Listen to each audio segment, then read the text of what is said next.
Actually, we moved in here in February of 2019, so just going on 5 years. We were in the process of looking for a 55 plus community. All of a sudden on Facebook, this pop-up ad came up for Springhouse Village, a new 55 plus community at Daybreak. Checked it out, got on a list for information, and did a lot of research, and really found that Daybreak itself, and particularly Springhouse Village that we ended up moving into, was really compelling. I went to the Daybreak website and found all the financial statements and the rules and charter for the community, and found out that Daybreak is very well managed and very financially stable, both in the short run and the long run. And all of those things appeal to us, and that's how we ended up here. I'd have to say number one favorite thing is just the vast activities and amenities and the diversity of people that are here, and that sense of community. Number one was all those reasons that we came here to have an input on seeing that they continued into the future. As I said, this is a very well-managed community, both from a management company and a board standpoint.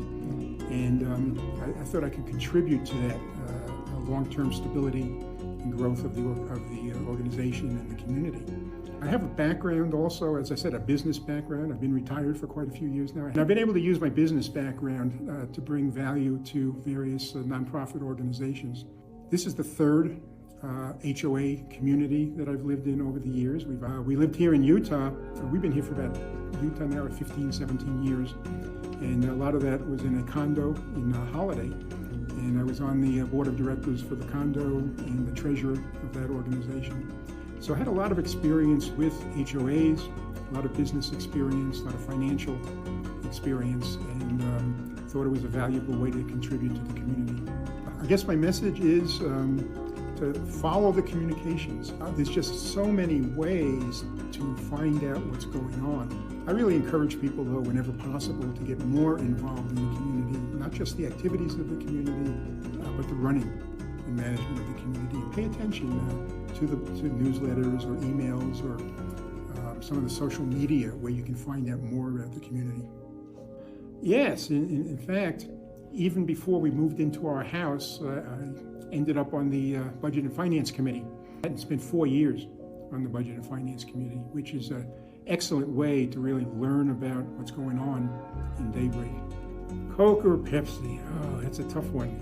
And it's tough because I've generally always diet. I've always gravitated more towards Diet Coke, but really my favorite now is actually Diet Dr. Pepper. But the interesting thing was, in the course of the 15 states we lived in, I actually worked for about 7 different companies over time. And one of my gigs, for quite a while, was working for Frito-Lay. And Frito-Lay is owned by PepsiCo. And it was almost a firing expense if you went out on a business lunch or dinner or something like that. If you mentioned the word Coke, what do you want to drink? I'll have a Coke. You could get fired. And it was Pepsi. How to be Pepsi.